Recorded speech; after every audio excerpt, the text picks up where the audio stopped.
अनमोल ज्ञान क्लासेस। एक ही वीडियो में सारा चैप्टर खत्म। ऑब्जेक्टिव सब्जेक्टिव के साथ साथ प्रैक्टिस टेस्ट भी। क्लास 8 के लिए साइंस अध्याय 1 फसल उत्पादन एवं प्रबंधन। पौधे अपना भोजन स्वयं बनाते हैं, इसलिए पेड़ पौधे को स्वपोषी कहा जाता है। एक ही किस्म के पौधे को किसी स्थान पर लगाना या उगाना फसल कहलाता है। फसल दो प्रकार के होते हैं, एक होता है खरीफ फसल, दूसरा होता है रबी फसल। खरीफ फसल को जून से सितंबर महीने तक लगाया जाता है।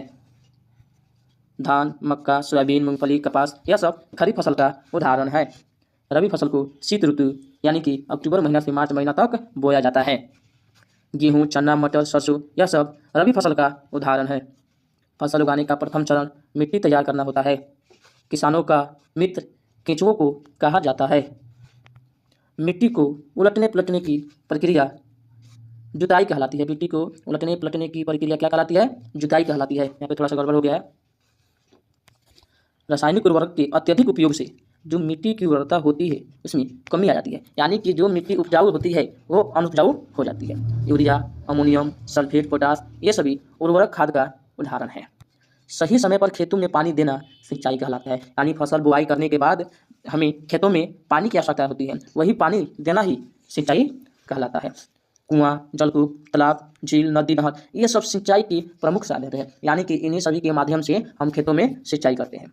छिड़काव तंत्र का उपयोग समतल भूमि के लिए किया जाता है, यानी कि जहाँ समतल भूमि होगी वहाँ छिड़काव तंत्र का उपयोग होगा। खेतों में फसल के अलावा जो पौधे अपने आप निकल आते हैं, खेतों में फसल के अलावा जो पौधे अपने आप निकल जाते हैं उसे खरपतवार कहा जाता है। खेतों से खरपतवार हटाना निराई कहलाता है। फसल के दाने और भूसे को अलग करना थ्रेसिंग कहलाता है, यानी फसल को काटने के बाद उसके दाने को और भूसे को अलग अलग किसके माध्यम से कहा जाता है? थ्रेसिंग के माध्यम से किया जाता है। मछली के तेल में विटामिन डी मिलता है और विटामिन डी सूर्य की प्रकाश में भी पाई जाती है। सूर्य की प्रकाश में विटामिन डी पाया जाता है। भारत में फसलों को ऋतु के आधार पर दो भागों में बांटा गया है। फसल को अदल बदल कर लगाना फसल चक्रण कहलाता है, यानी कि एक ही भूमि पर एक से अत्यधिक फसल को उगाना फसल चक्रण कहलाता है।